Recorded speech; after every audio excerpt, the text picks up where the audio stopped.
You're listening to the Iterators of the Imperium.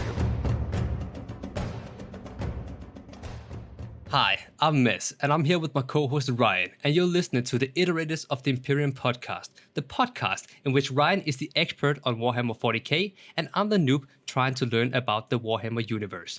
And by the way, guys, just real quick, this is the last episode of Season 1.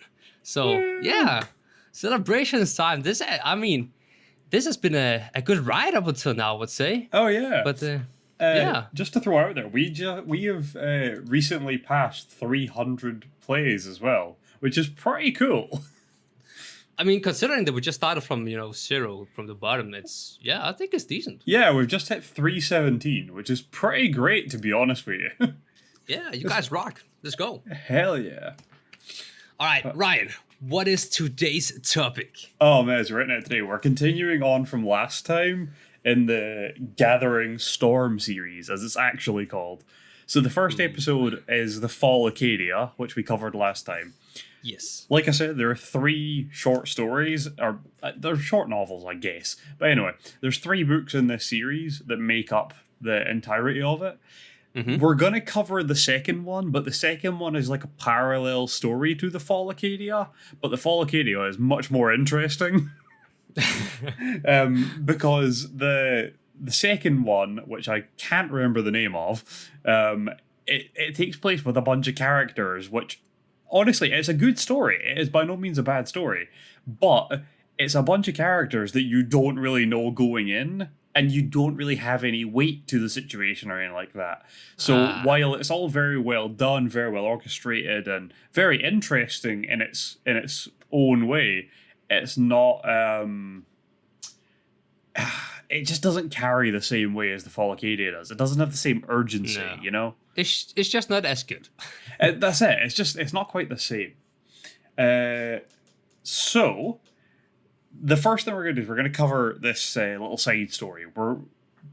We're going to explain the important parts of it, then summarize a lot of it and kind of rally through, and then we're going to get on to the last book of it, which we're going to cover in a bit more detail. But there is a section of that we're also going to kind of stumble over quite quickly as well.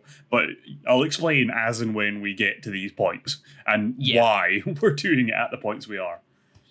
Alrighty then. So we're taking a sidestep to way before all the stuff we talked about last time to the Eldar webways, right? Ooh. Into Comara, the Drukhari city within the webways.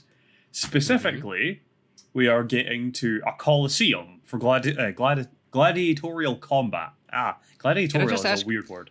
Yes. Have we talked about this briefly early on in the series? I remember with the webways for the Eldar. Yeah, Eldar. So first episode I did mention this stuff because we talked about the Eldar and the Drukhari. So I did mention this stuff vaguely back then, but also the episode where we covered the birth of Slaanesh was all about the Eldar. So we mentioned the webway and stuff like that in there as well. It did ring a bell. Yeah. So we have talked about this a little bit. Not very briefly. Yes, not a huge amount. But we have talked about it a little bit. So Comara, the city of the Drukhari within the webway. Gladiatorial combat in a Colosseum. This is a big deal, right? There is a title fight going on, basically. Right? Mm-hmm. The crowd is in the millions. Right? There is royalty here and stuff like that watching this fight. There's a big deal, right? So it's a Champions League final, let's go. That's it. The gladiator we care about is an Eldar woman called Yvraine, right? She's our main character for this series, right?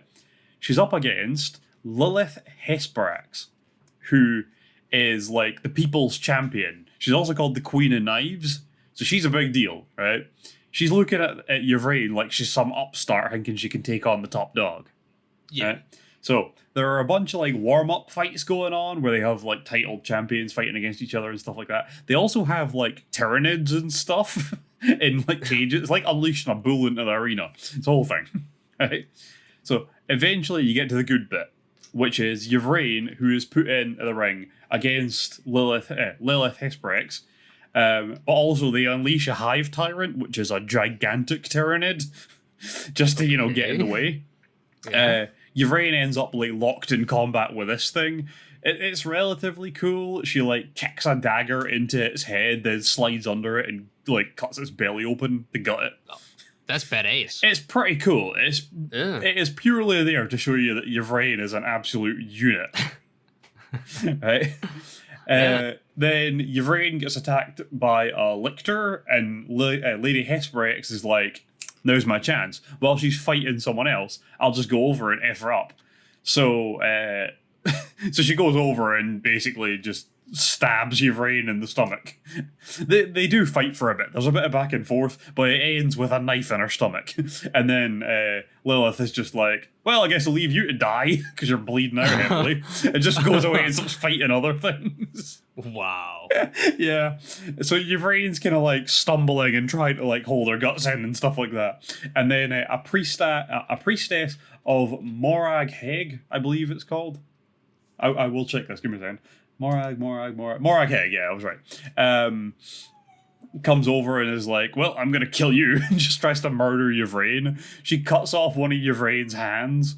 And then Yvraine is like, well, if I'm going to die, I'm taking you with me. So she like chokeholds her to death. It's really funny. So they both just kind of like lie there dying together on the ground. And that's kind of brutal and kind of romantic. I don't know. Yeah, honestly, it's quite sweet. Yeah. Better love story than Twilight, at least. Yeah, in some sick, twisted way, but still. It's about as romantic as 40k gets, I'll be honest. Yeah, probably. So as they're lying there dying on the ground, their bodies are consumed in a ball of intense light. Okay. But it's like star intensity of light. It's pretty nuts. And within this, Yvraine sees Ynid, the newborn Eldar god of death. Oh god, and that sounds, yeah. It's rough, yeah. So Ynid looks upon Yvraine's soul laid bare and whispers daughter to her. So Yvraine has just become the prophet of a newly born Eldar god of death.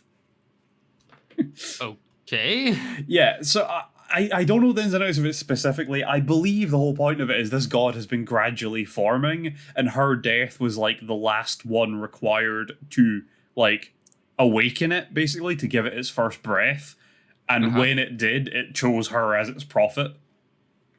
So, but she's dying. Yes, it fixes her. Because the god of death also is the god of life in a way. It controls death. I swear to God, in Warhammer 40K, there's so much Uno reversing, you know? Yeah, honestly, there is. You're right. That's exactly it's like, nah. I'm going to be honest with you, right? Yvraine as a character is a walking Uno reverse card. You're going to see a lot of that. I mean, that's the same thing with Celestine, you know? It's just... But that only works on Celestine. Yvraine can do it to other people. Oh my God. Okay. I mean, I'm not going to question it. Let's just continue. Yeah, right. We're not going to get too much into what what Ynid, the god of death, actually means for the Eldar. There's the whole thing where Ynid now stands to oppose Slaanesh, because Slaanesh obviously eats all their souls, but if Ynid can just recycle them back into life, then fuck you, Slaanesh, I guess. So it's a big deal. But so as she is consumed by this ball of light and sees the god and becomes its new, person, energy pulses start going out from her body, and when they hit any of the Eldar, it withers them away to death. I don't know what it is with newborn gods and killing Eldar, but they've got a whole thing for it. It's a recurring theme. It is. It really is. Eldar have got to learn to stop birthing gods, because every time people wither to death. But right, we're gonna move on a little bit, because after this is the important bit, and then there's a lot of random nonsense goes on that's not particularly important to the point we're trying to get to with this episode. But we're gonna run over a bunch of stuff in bullet points, right? So. A bunch of Eldar get really pissed off because, she just killed a bunch of Eldar with her weird god pulses. So she goes on the run with another person from the arena, joins up with a crew of Eldar space pirates that she used to be part of. ends up that they can awaken their god properly if they find a set of ancient mystical swords from like ancient Eldar lore called the Crone swords. So they go hunting for the missing two. They find them on a planet in the Eye of Terror. They have to, or so they end up with like a big mismatched crew of weirdos, and they end up like traveling through the warp and the webway and that stuff, fighting a bunch of Harlequins, meeting a bunch of other Eldar, gaining a crew of random weirdos to their random quest for swords that may or may not exist. Find the swords on a planet within the Eye of Terror. Go there, get attacked by a greater demon of Nurgle, which kills a prince they have with them called, I believe his name's Uriel or Uriel or something like that. The demon prince or the greater demon of Nurgle crushes him with a girder. Hilarious. Yvraine uses her new god powers to resurrect him. Turns out the spear he's been carrying for his entire life is one of the crone swords in disguise. That awakens. He murders the greater demon. Yvraine also resurrects a bunch of Eldar who now decide they're going to fight for the new god. So they end up with like a small army going on. So they set out for Cadia through the webways. Then Ahriman, Magnus' second in command, decides that he wants to go after Yvraine because his whole quest is trying to resurrect all the Thousand Sons that are now just dust in their armor. So when he finds out about Yvraine's, recycling dead people powers, he's like, that might come in handy, I'm going to go find her. Decides that shooting at her is the best way to try and ask for help. Yeah, I know. I don't quite get it either. I think I'm actually about to get to that part in the Ahriman books. I'm currently reading through his series. I'm in the third one now, which I think lines up with that. I'm very excited for it. Anyway, so they get in a fight. Then at some point, Ahriman does exclaim what he wants. So she's like, all right, you know what? Fine, fuck you. So she uses her powers to turn a bunch of the Thousand Sons back to being normal Space Marines in their armor. So they're all like, what the fuck is happening? And stop firing for a bit. And then they just punch a hole in the webway and they all get sucked out into the warp. So Ahriman's just like, well, shit. That's bedtime. Yeah, so that dealt with the Thousand Sons pretty quick. They reach their destination, which is the gate from the webway to a planet called Classius. They emerge from the portal to a bunch of mismatched Imperial freaks that have no business being together and that they're very confused. But then they notice a bunch of Chaos troops at their back. So they're like, well, I guess those are the bad guys. So they start fucking up all the Chaos guys. Chaos troops all run away. And then everyone, including the Imperial weirdos, all retreat into the webway with the Eldar. So that is our group from last time that were saved by the Eldar, just being saved from the Eldar in the Eldar storyline. It's Yvraine's big group of mismatched weirdos, now teamed up with Belisarius Cawl and his big group of mismatched weirdos.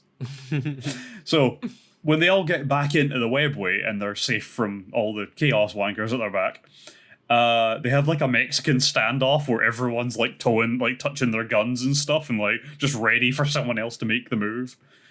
So Celestine is like, all right, I guess I've got to be the one to step forward for our guys. So Celestine steps forward towards the Eldar.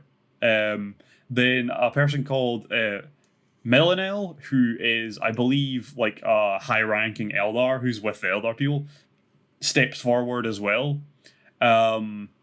From the Eldar side, and kind of to very obviously show respect, Melanel bows to Celestine to try and show that they're on the same footing in a way, to try and get past the massive distrust between humans and aliens. So he bows to Celestine, and in return, Celestine very obviously sheaths her sword in a show of, I don't know, I guess respect and agreeing, and then bows back to the Eldar.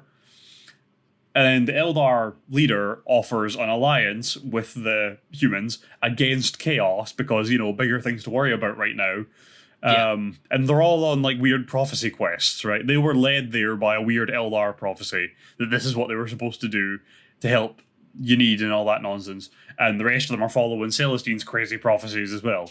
And it's all worked out so far. So, like, very few people have died considering the situation. So everyone's just kind of going with it. Yeah. So they join together and venture on to venture on as the Celestinian Crusade. And they move towards the realm of Ultramar. Do you know what the realm of Ultramar is? Do you remember that? Oh, I'm not too sure. So we haven't talked about any of the Primarchs in specific. So it's easy that you wouldn't have picked this up at some point. So you know the Ultramarines, the boys in blue, the Boy Scouts, right? Yeah. So the reason they're called the Ultramarines is because the home planet of their system is called Macragge, and the system is called Ultramar. So Okay. Ultramar, you get the Ultramarines. Ah. Right? So their home planet is Macragge, which is where Roboute Guilliman grew up. So they've got him as their Primarch. Obviously, he got his throat slit by Fulgrim about 10,000 years ago. But one thing at a time. So apparently they're all being guided to Macragge or to Ultramar. Yeah, I just gotta get clear the Blue Boy Scouts because that's the way I remember them. They're the one that like loves the law, right? Yes, they love governing correctly. Yes. Okay. Yeah. Then I'm with you. Yes. Yeah, they like their rules. Okay. All right. Yes. From here on, we're going to be a bit more in depth. This is like the proper episode details, right? This is what we're trying to get to, right? But you needed that bit to get here. Okay, so the third book actually opens with Ultramar. So in Ultramar, there's a bunch of Chaos troops that are like clearing an area of a bunch of the Ultramarian auxiliary troops, so like normal soldiers. When suddenly a big crazy portal opens up and they're all sent flying, and then the big squad of all our Imperial and Eldar friends run out and murder them all. Nice. Yeah, it's a very cool opening. It would be very cinematic. So while they're all like standing around looking around, they realize the planet is being invaded by chaos. And then they pick up, like, Vox, the radio transmissions. They pick up transmissions on that basically the whole system is in full-scale invasion. Right? So they are getting totally effed up by the Black Legion, the Alpha Legion, the Iron Warriors, the Emperor's Children, and more. So they are getting totally beared down on by, like, the full brunt of Chaos's might. And these guys have just walked into the middle of it. So they head to a nearby ultramarine fortress, and they're allowed in purely because they have an Inquisitor who has totally unrefusable power of doing anything they want, and a living saint with them. So they're allowed into the fortress. They find the person in charge, and Call is like, look, I've got a pact with the Lord of Ultramar. I need to see him. So they organize that because there was a bunch of, what are they called? Like carrier ships coming in that were supposed to be air support for the fortress, but because this takes precedent, they use them to take them to a battle cruiser that can take them to the right planet, because they're not on the home world of the system, they're on this random other planet, and they need to get to Macragge, which is the home world. So they get kind of shuttled around a little bit, and a bunch of their guys are left behind because they can't get on the ship. So, obviously, they can't take an army of Eldar with them, because that'll end badly. So, only two of the Eldar are allowed to go. It's Yvraine, and I can't remember the name of the other person, but it's another one of, like, the... Oh, no, I think it's the Prince that's allowed to go. So they get on the ship with all the Imperial people, and then the rest of the Eldar go back to the webways to split up and spread the word of Unid, knocking on webway portals and being like, have you heard the good word? Yeah, and then a bunch of the Imperials are left behind as well. So they had knights from one of the houses called Tyrannus. They're left behind because they're too big to get on the ship. And a bunch of the Sisters of Battle are left behind. So all of them help to defend that fortress, so the air support isn't really needed as much, because they've got giant robot walkers to gun stuff out of the sky now. So they're probably cool. So the rest of them get shuttled on to the strike cruiser, which takes them to Macragge. When they get there, there's a moment on the battle cruiser while they're being taken to Macragge where Call removes the Mind Shackle Scarab from Greyfax. You know, the thing that let Trazen control her? Yeah. Yeah. So Call removes that from Greyfax, and while he does it, she's like basically just staring at Celestine, and she has a whole inner monologue about how little she trusts her. She's like, she can clearly do a lot in battle and stuff like that, but like, I've seen Heresy take many tricky forms. This could just be another form. So she's like side-eyeing Celestine the entire time and does not trust her. But that's too bad. She's one of my favorite characters. Exactly. Don't worry. They have a whole romantic moment later on. It's great. Oh, okay. Yeah. So they get to they get to Macragge.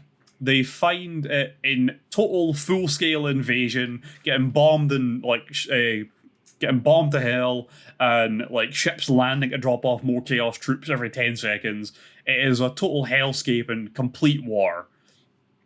But they kind of need to get there, so they use like lander shuttles to go down and basically just dodge gunfire as they go.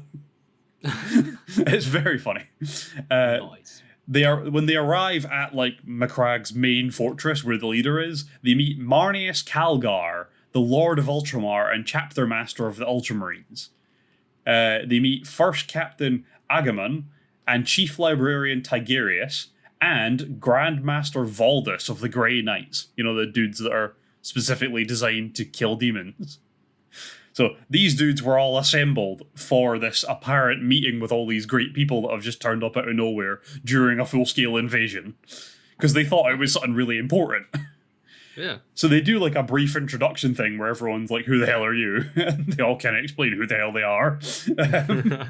Because like most of them have no idea who Greyfax is because you've been gone for like millennia. And who the fuck is Celestine? Like, we can see you're a saint, but who the fuck are you, right? So there's a lot of that going on. Also, no one seems to know who Valdus is because the Grey Knights are like a secret wrapped in a secret wrapped in a secret wrapped in. You'll be executed if you know about it. So Yeah. yeah, it's like the only people that know about it are in this room, basically. They're like the Men in Black. I think they either wipe your mind after you see them or they kill you. I don't know which. Whichever's faster, probably.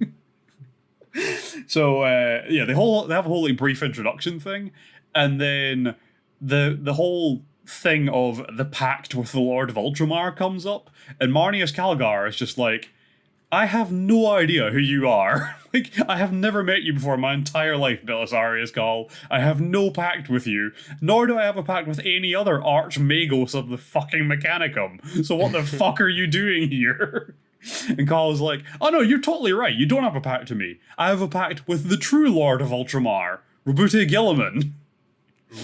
Remember, Guilliman approached him back when he was in charge 10,000 years ago and made him promise to do two things for him. Yeah. This is it. The reason he has came here is to finally complete the first one, which is why he's got the big walker with a big metal thing on it. He's been carrying it this whole time. Nice. So, obviously, claiming that pisses off all the Ultramarines, and it comes down to, like, basically people drawing guns and stuff like that, which only kind of dissipates when Chief Librarian Tigerius, whichever, explains that he's been having visions, which they all know about because it helped them prepare for the Chaos Invasion. But he believes that these guys are like the linchpin of all the visions he's been having. So he thinks they're really important. So everyone's like, all right, okay, fine. We'll like hear you out. Because Call has claimed he needs to get to Guilliman, which obviously Guilliman is interred in a stasis field that's, you know, stopping him from dying. But he's not alive either. He's just being held in the last moments of life by a stasis field in a big fancy temple, right? So, Marneus Calgar agrees to let him into the shrine where Guilliman is being held, only under extremely heavy guard. Of course. Naturally, right? Yeah. Like, that makes perfect. This is like the most reasonable thing anyone's done so far. Yeah. Yeah.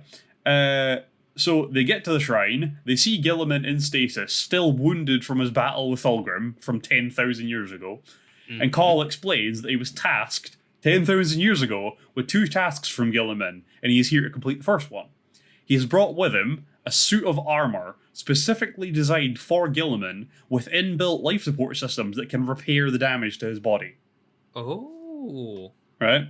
So the Ultramarines are all like taken aback and kind of startled by this. They're like, whoa, hold on.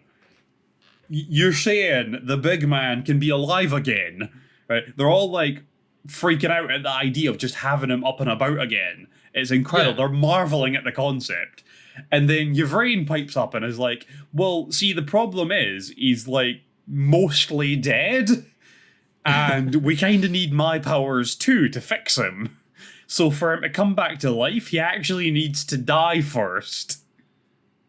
Oh. So naturally, all the Ultramarines redraw all their guns. Yeah, they're like, nah, that's not gonna happen. The fuck are we letting some crazy alien witch touch our guy? And then everyone seems to just take sides. So Greyfax obviously joins up with the Ultramarines and is like, you're fucking right, she's not touching him, because heresy. And then Librarian Tigurius is like joining Call, like, no, Visions say these guys are cool. I think they're cool. Thin fucking string to be bearing all this on, but fair enough, my dude. Like, you pick your side, you stick with it. So while this second Mexican standoff is going on, a ship crashes into the roof. Great! And then a bunch of Chaos troops spill out. Oh, for God's sake. And then carnage ensues. Naturally, because obviously it does. Luckily, they brought extremely heavy guard to stop Call from murdering their Primarch, so they were prepared for a fight at least. But then the That's Chaos good. Troops throw out these little bits of tech that set up a little teleporter area, and then a bunch of more Chaos Troops start teleporting in, which very quickly evens out the battle. Oh, God. Yeah, it's pretty bad.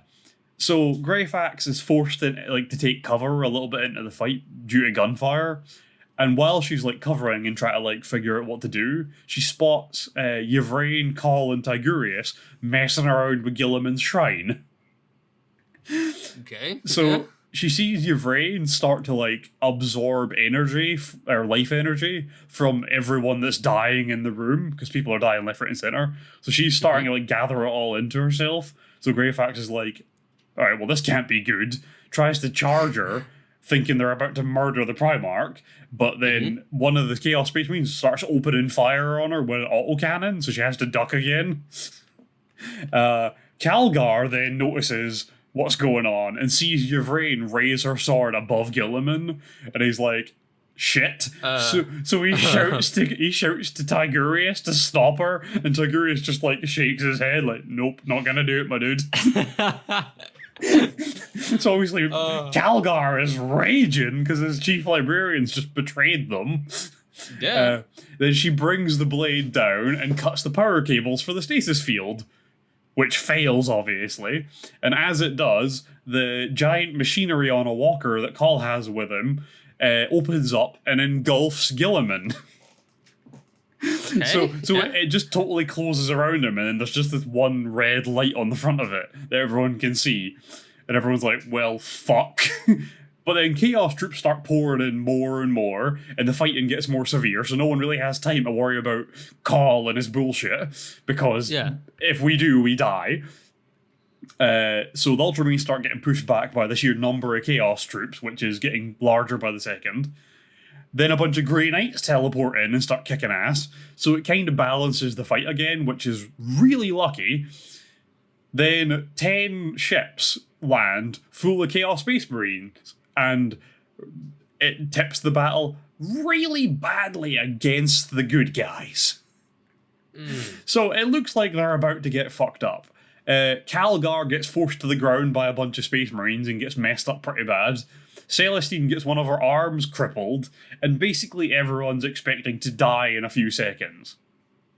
And then the red light on the auto reliquary changes to green.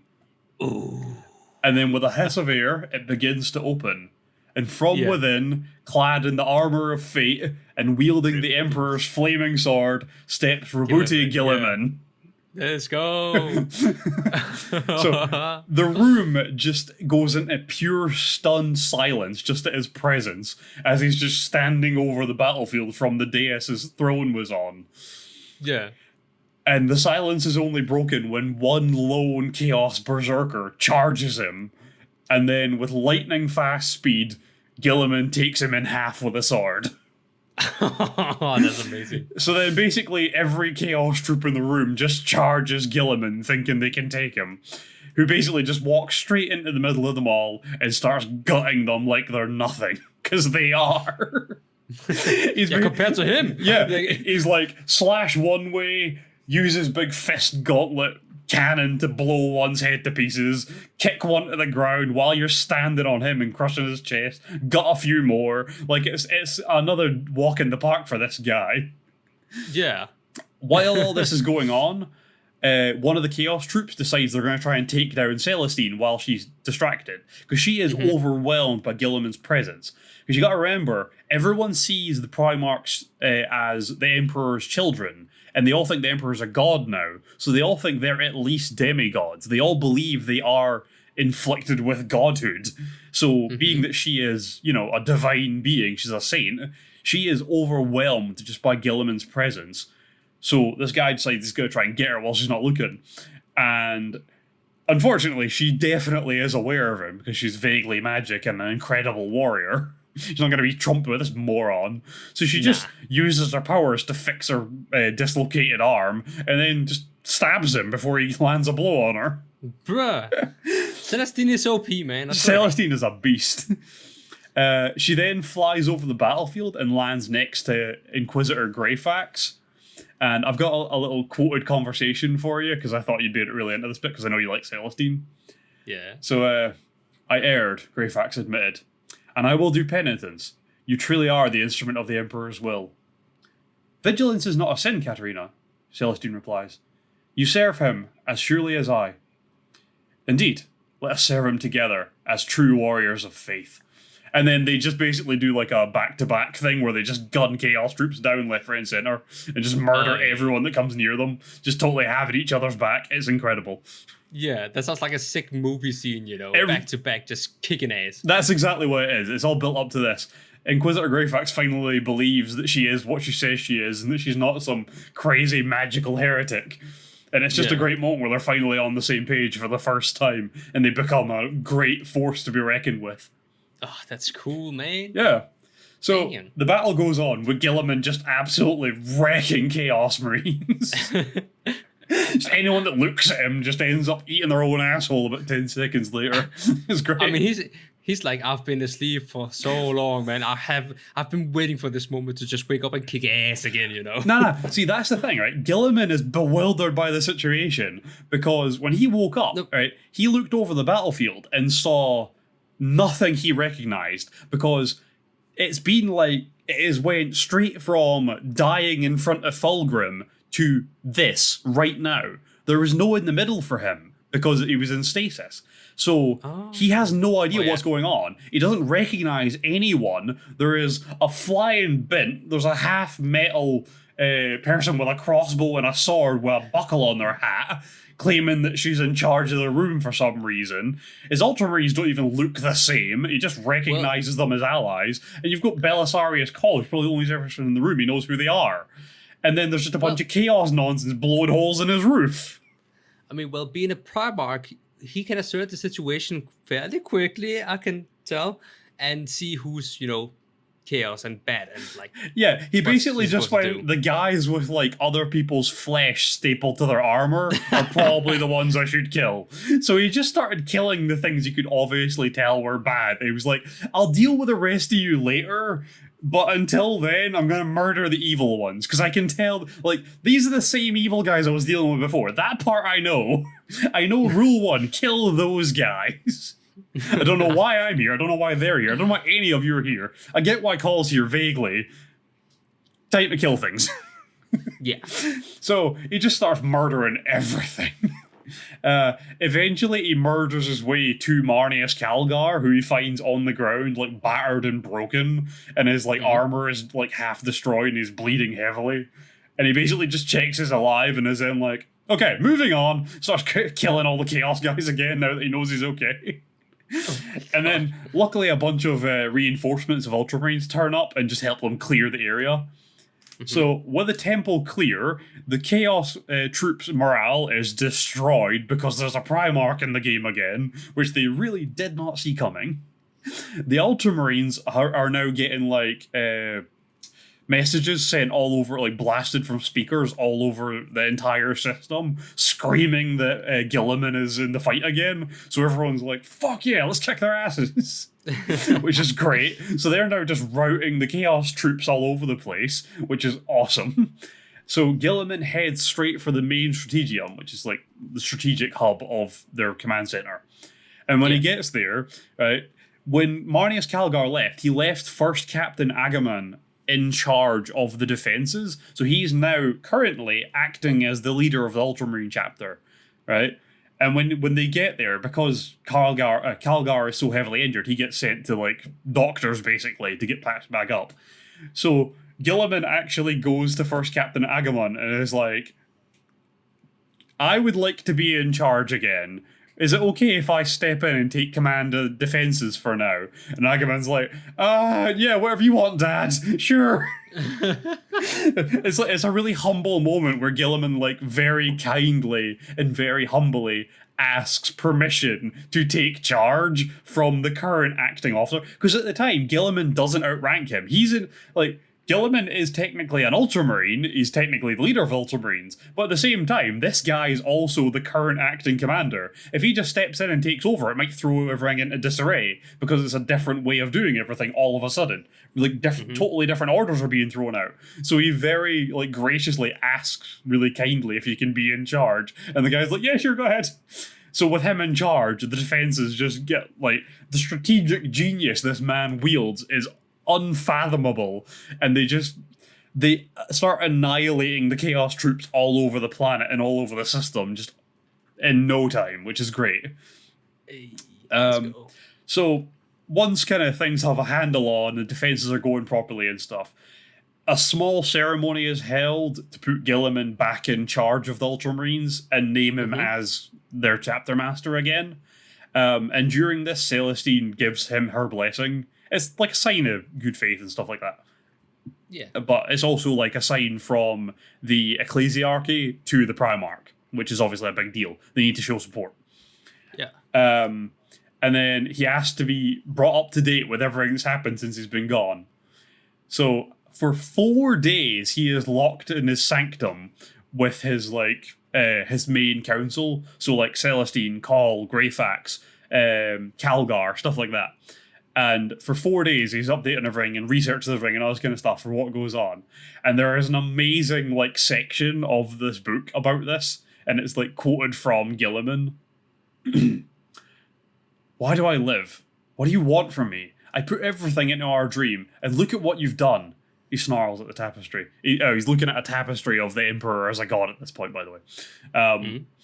An empire of fear, hate, and ignorance. Better we had all burned in the fires of Horus's ambition than live to see this. But as soon as he says this, he knows he's just talking about his own fears. The Ultramarines of this age had never seen the hope of triumph of the Imperium at its peak during the Great Crusade, yet they marched forward unbowed. How can he show anything less? He knows of Call's labours, his second promise back on Mars.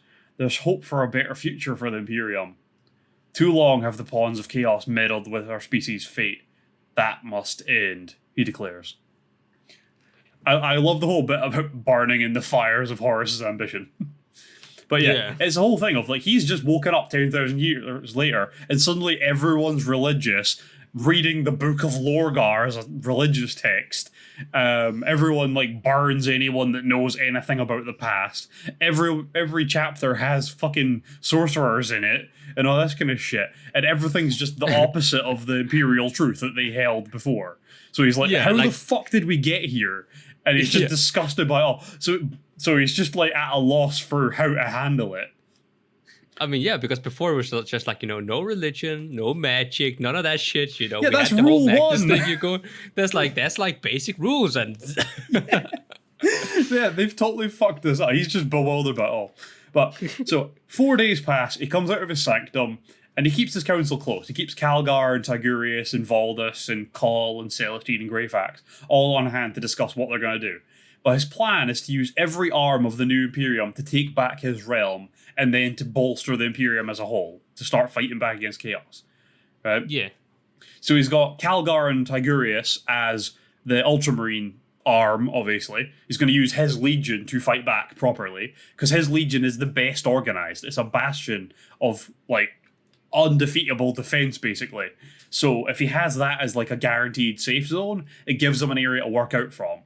So he's going to work with them. Tigurius, obviously, being a librarian, so he's magic. So we can rely on him for filling him in with that kind of stuff and helping him out with that kind of stuff. Because Guilliman has no magical abilities at all.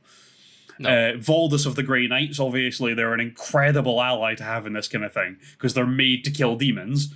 You call for the Mechanicum and everything he's worked on specifically for this exact reason for 10,000 years. Celestine for the Ecclesiarchy, and Greyfax for the Inquisitors. Right? He's got someone here that represents basically every major arm of what he needs. So he's going to use all of them as like ambassadors to do what he needs to do and to give him like a fighting edge in getting everything going again. Yeah, it's a good crew. Yeah, so within a month, Macragge is retaken. Right? There is no Chaos troops left on the planet after 1 month, and they start reinforcing the rest of the system. They start taking back all their planets. He wants the entirety of Ultramar safe, right? So that he has somewhere to work from. Reinforcements begin to arrive because news spreads of Guilliman. So the Imperium starts sending troops. Space Marine chapters start turning up. Ones from other legions, as well as Ultramarine successor chapters, like the Nova Marines and stuff like that, start turning up. 1, because they just want to see the Primarch, and 2, because they need defense. They kind of need to come and help, because Ultramar's their home base. So, you know, you kind of need to come and turn up and defend it. But basically, everyone also just wants to see the Primarch. Because everyone thinks he's, like, part god, which Guilliman hates, but it's the whole thing. So, Guilliman realizes he needs to go along with it, because if he doesn't, or if he fights it too much, the Ecclesiarchy will turn against him and brand him a heretic against his own father, which will mean he's severely diminished for what he can do military-wise. Because obviously the Ecclesiarchy has a massive army and heavy governmental and societal control. So he, in terms of that you know, Roboute Guilliman is like, you know, the Emperor's son. Like, surely his words are heavier than, pretty much everybody else. Yes and no, right? They are, but part of that only stems from the fact that the general populace believe he is part god because he is the Emperor's son. If he denies it too heavily and convinces people that that is the case, they won't stop believing the Emperor is a god, because that is an absolute fact of the universe to them. That is rule 1 to them. So whether or not he's a god, if he convinces them of not, that's fine. But the only plausible realization after that to them is heretic. Oh. See, that's the problem. It's that you're either on board or you're not on board. And well, that... it can't be like, no, I'm his son, but like, I'm not a god. I just like work for him. And they'll be like, well, why should we give a fuck then? That's a tough situation to be in. Yeah, so he realizes he kind of has to go along. He doesn't have to claim he's a god, but he can't fight it too strongly either. So he has to kind of toe a line with it.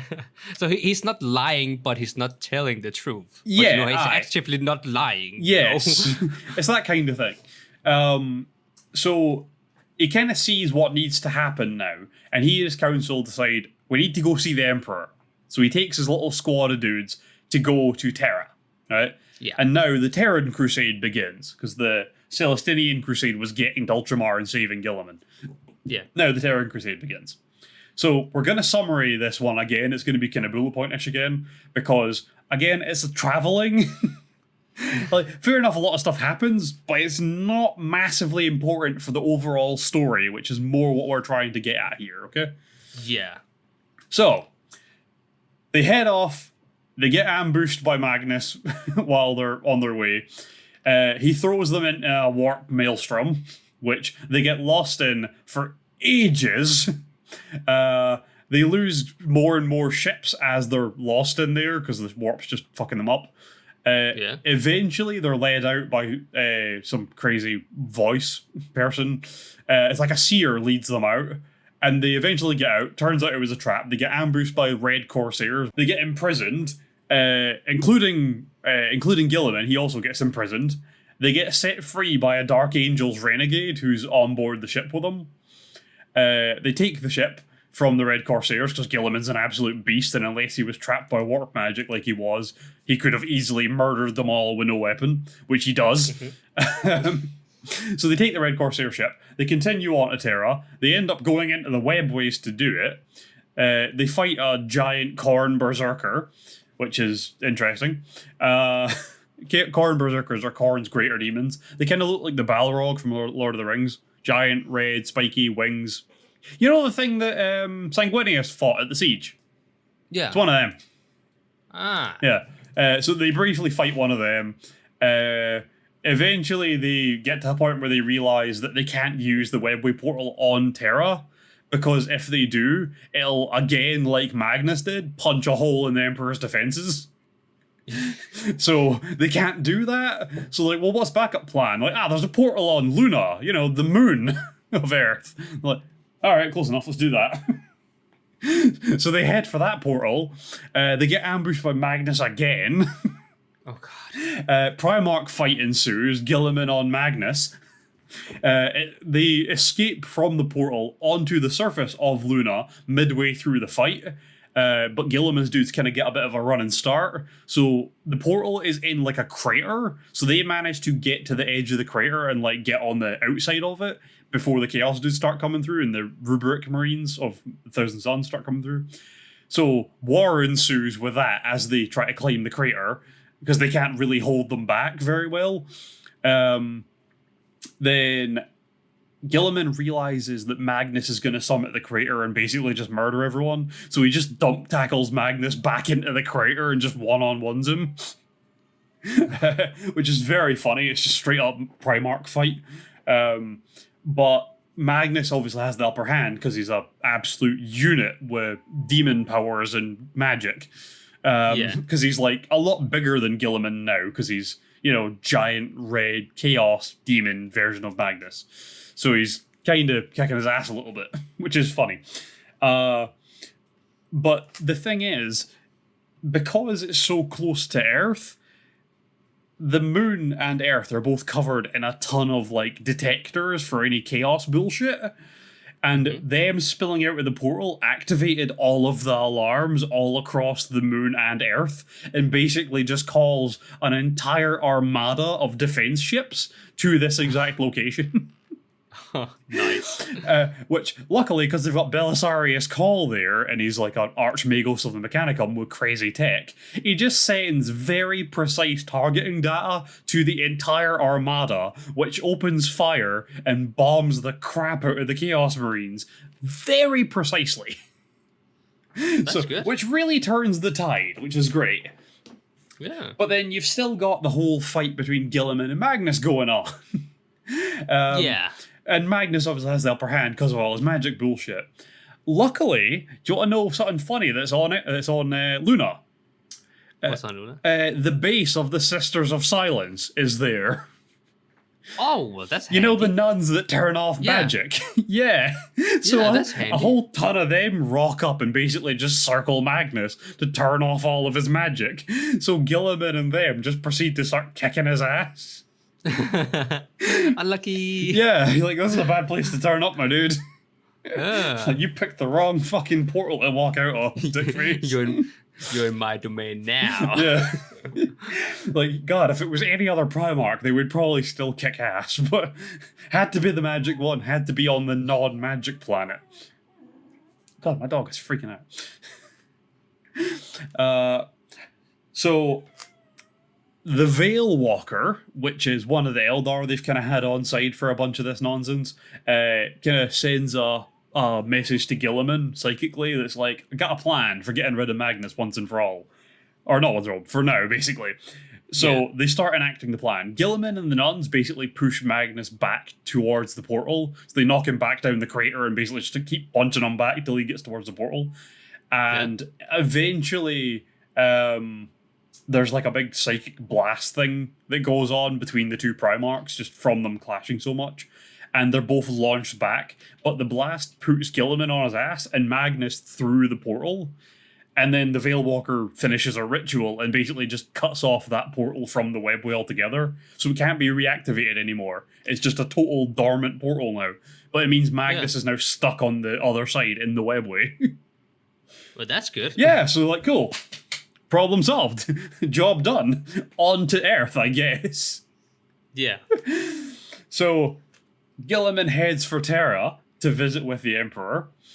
He's the only one that's allowed to go in because no one's allowed to see the Emperor. So right before he does go in, Call runs up the steps to the door with him and is like just kind of has a chat with him about their secret magic, like secret crazy pact that they had. And he's like, all right, I'll go and finalize the finishing touches on Mars. Let me know when you need me. So Call scampers off through the crowd of worshippers that are at the steps up to the Emperor's palace. Guilliman goes in, and days pass, right? Like days upon days pass before Guilliman re-emerges from the throne room. And he immediately calls a meeting of the Council of Terra, right? The High Lords. Mm-hmm. He announces that he is resuming his role as Imperial Regent and taking up leading the entirety of the Imperium again as the actual, like, Commander-in-Chief. And then proceeds to fire a bunch of the Lords of Terra. Why? Because they're fucking terrible at their job.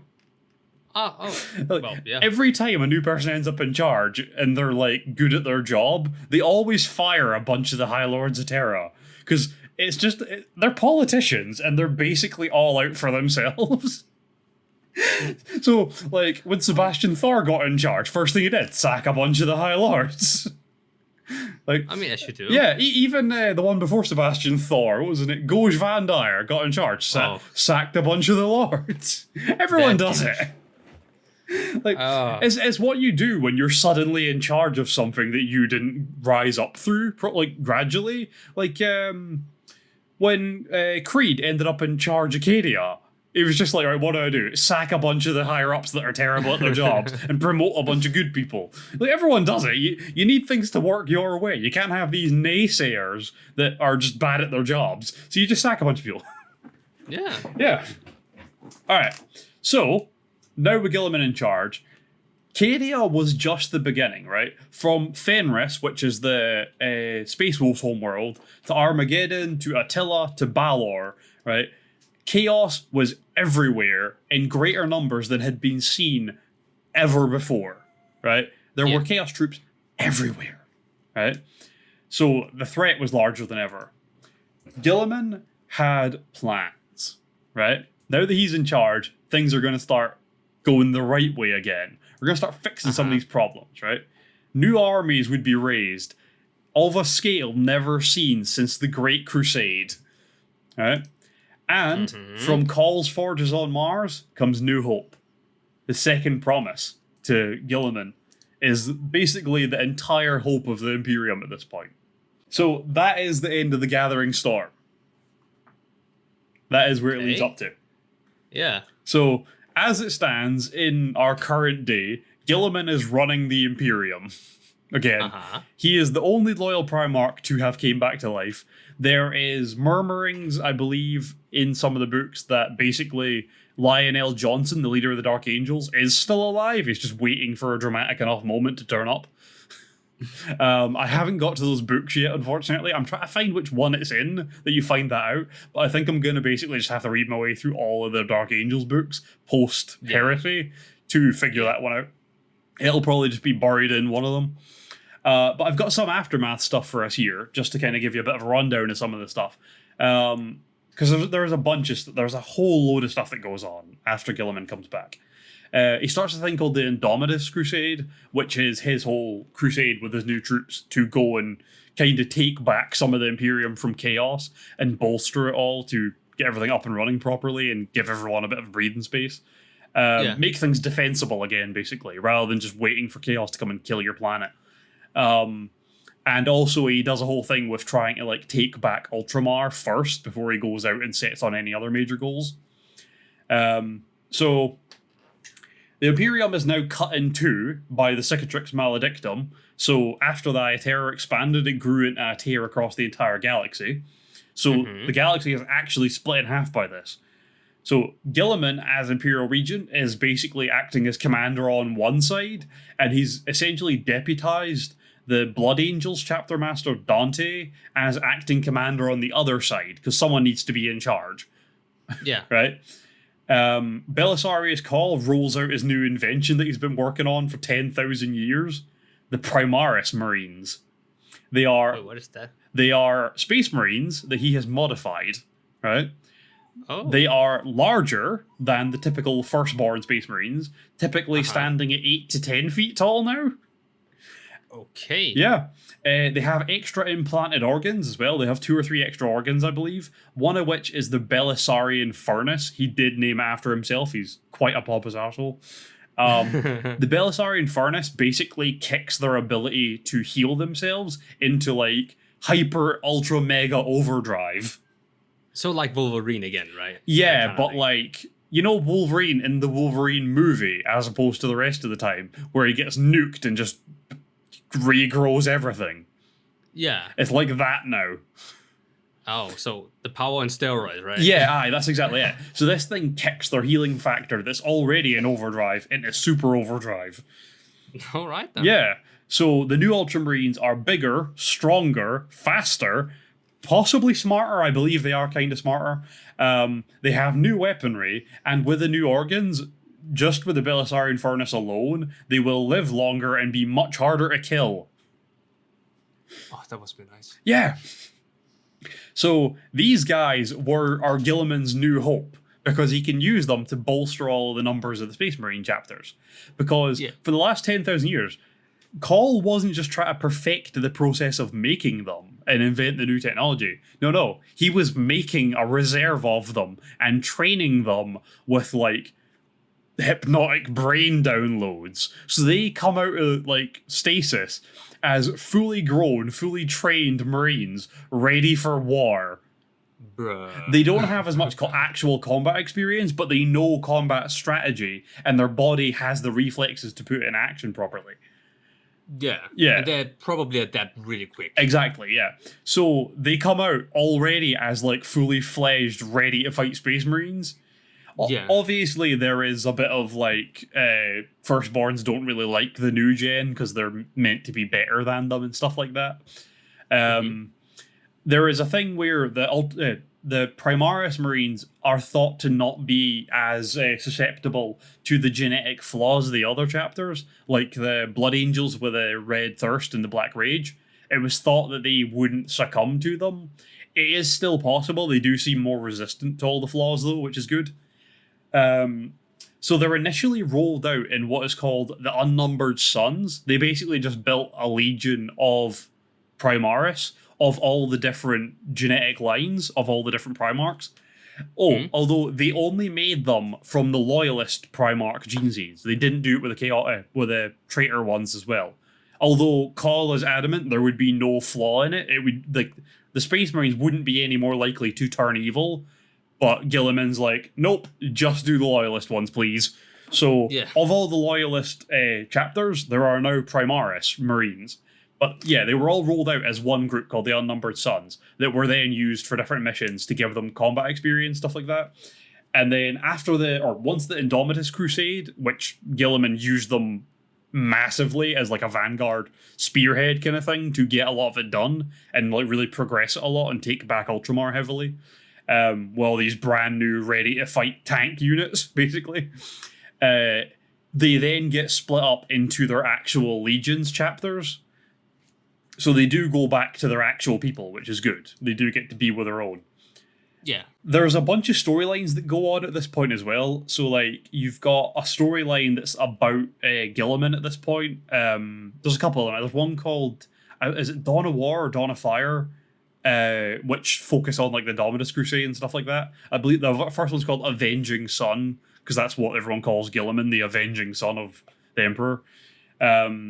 And then there's another set that's like a trilogy where Mortarion, who obviously now works for Nurgle and is his demon Primarch, just decides he's going to take over Ultramar and just kill Guilliman once and for all. We will do that storyline at some point because it's really cool and it gets really into Guilliman now as a leader. but there is a really fun part in it that I have to mention. So, Yeah. because of everything's happened with religion taking over and stuff like that, there are specifically set out orders of imperial governance designed to redact the truth of history by burning books and stuff and censoring stuff. So Guilliman finds this out and basically sets up an order called the Iterators, and their job is to go out and set up and find information to build an accurate calendar of the events of the past, to actually fill in the blanks of what has happened when and where and how and so on, and build an accurate history of the Imperium for the last 10,000 years, because there isn't one. Because there's a point where Guilliman sits down at his desk and he's looking over his desk and he's got a bunch of calendars in front of him and he's like, these are all currently used calendars within the Imperium. There is 7 of them, and they're all totally different. No wonder no one knows what the fuck is going on. No one even knows what year it is. It's so funny. It's a really good way to explain any retconning that's went on with Games Workshop rewriting storylines. So there is 2 13th Black Crusades, but yeah, I know it's a whole thing, right? But it now makes sense that there were 2, because basically just no one remembered the first one happened, or they don't know when it happened. It's a whole thing. Yeah. But they filled in a lot of gaps just by having Guilliman sitting there bewildered at the calendar. It's also just very funny. And then there's a whole other storyline on the other side of the Terran the galaxy about the Blood Angels. So you get how Dante became who he is, how he became the chapter master and him growing up and becoming a Marine and all that kind of stuff. And then Tyranids messing up their side of the galaxy real bad, and him and the Blood Angels trying to take on the Tyranids, which is a whole thing in itself because they're just as bad as Chaos. And just as a side thing, right? So Abaddon's main goal was to destroy Cadia because he knew that doing it would open up the Eye of Terror properly into a massive tear and allow Chaos to infect the galaxy more, right? Yeah. Because the larger the hole in the middle of the galaxy, the more the warp can spill out, making the reach of the gods of Chaos much larger, right? Yeah. So they now have much more influence on the world. And it's had a couple extra effects that I don't think Abaddon really planned for. Because one of them is that with the warp being so much more accessible, all the Psykers are a lot stronger now. And while that benefits Chaos because of Chaos Psykers, all the human and Space Marine ones are much stronger now too. Yeah. Right? So that one kind of balanced out, which is lucky, right? But there's a couple added effects that the Abaddon obviously didn't know were going to happen, which are hilarious. And it's stuff like, when someone dies, their soul just goes back into the warp, right? Unless you're an eldar, in which case it goes into Slaaneash's stomach. But usually they then recycle in some way, right? But certain ones obviously just linger for a really long time. I assume it's based on either pure random chance or on the power of the soul, I guess. If you're a crazy strong Psyker and you die, I reckon your soul's got enough to hold on for a while, right? Yeah. Now, what about a dead Primarch? Oh. Because we're going to get into it because we're going to cover Dante's storyline at some point, right? But he almost dies at the hands of the Tyranids in his storyline. And basically Sanguinius appears before him when he's in a catatonic death state and basically is just nope, back in your body, got more work for you, and just pushes him back in. And he just gets back up and he's like, oh, God damn, why can't I die? So Primarchs are back in the game. Let's go. Right? So there's been a couple other effects of it. Oh, and one more thing that I need to mention about the Primaris, right? Belisarius Call develops a way of a surgery. Let's go with that, a surgery, right? Which is given the name the Rubicon Primaris, right?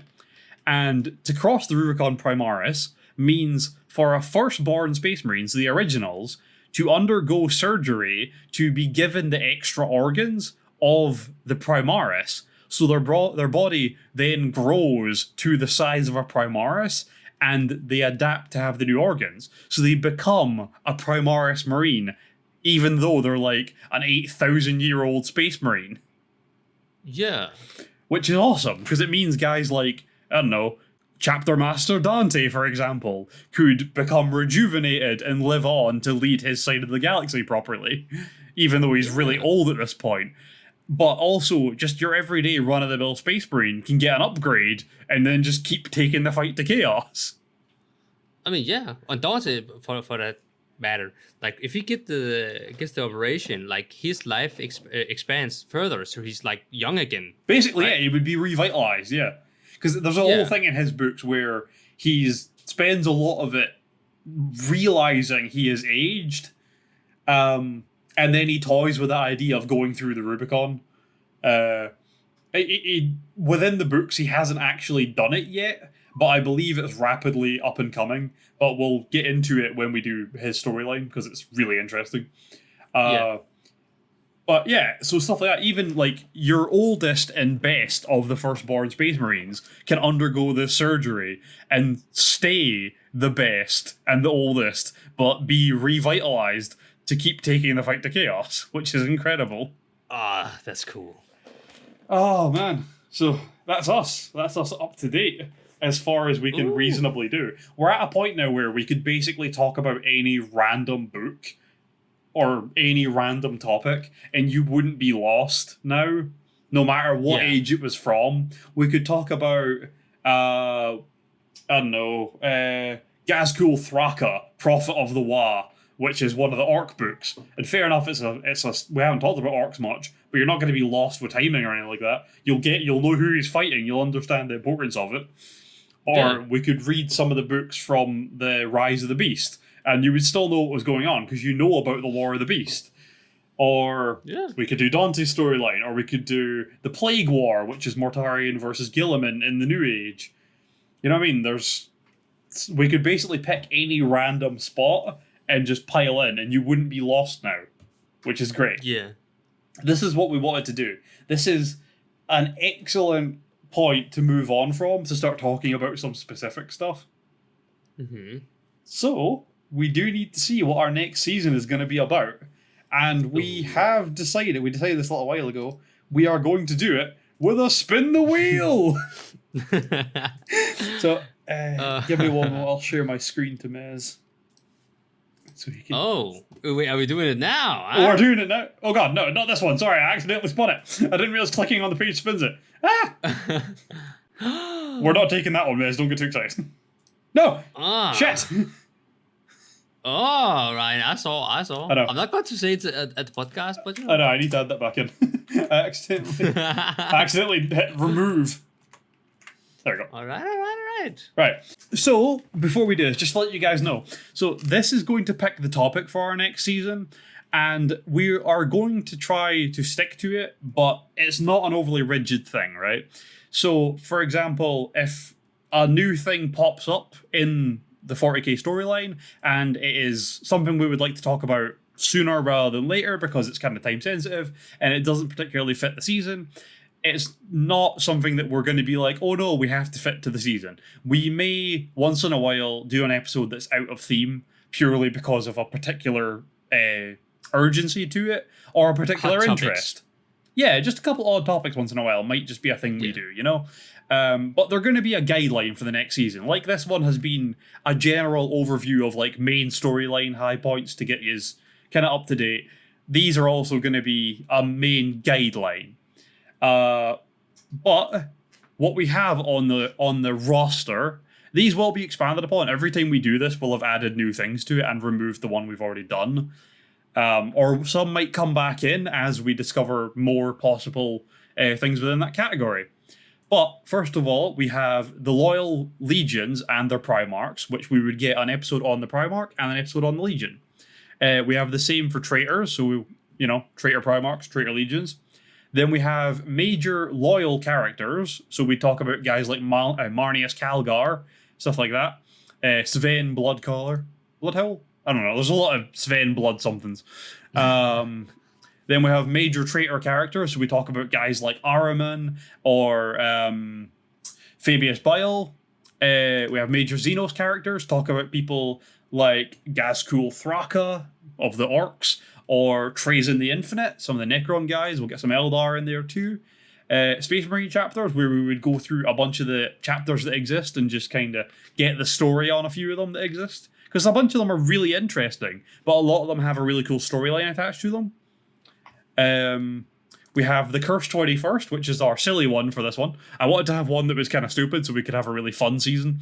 So Cursed 21st is in there. It might be better if that lands later on, but if it lands this time, we'll embrace it. Just if anyone wonders, I've mentioned it before, but the Cursed 21st was the 21st founding of Space Marine chapters, and basically every one of them went horribly wrong and are all just terrible. But they all have really interesting storylines because of it. So That's good. It's more of like fluff, but it's funny. It's funny and it's interesting, so that's there.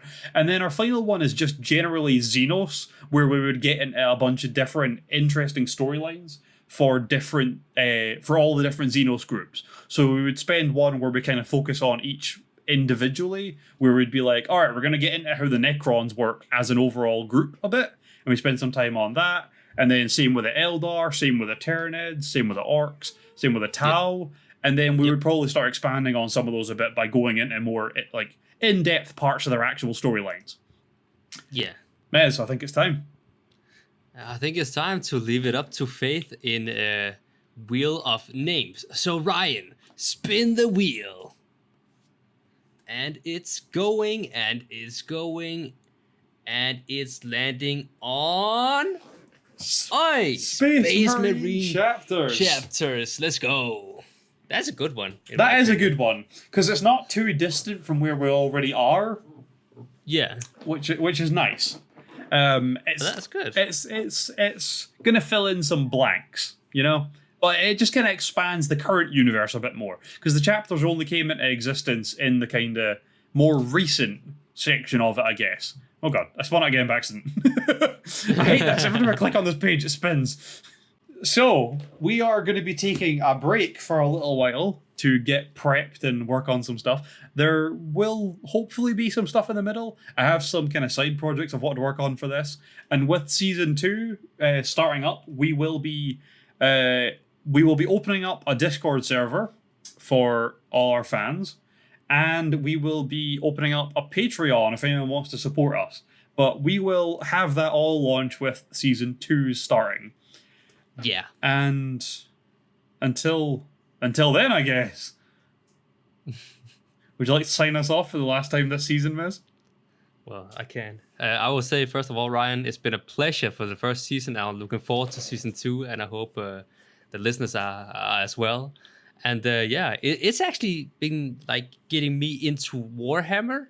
If you noticed, I scouted around my city. Some stores have Warhammer. I sent it to you. I've been getting more into it now. Yeah, I've seen that. Yeah, it's some good stories. So I've been enjoying this, and I'm looking forward to Season 2. And thank you guys for listening in. Tune in to Season 2 soon. And we will hear you in the next one. See you. Bye, guys.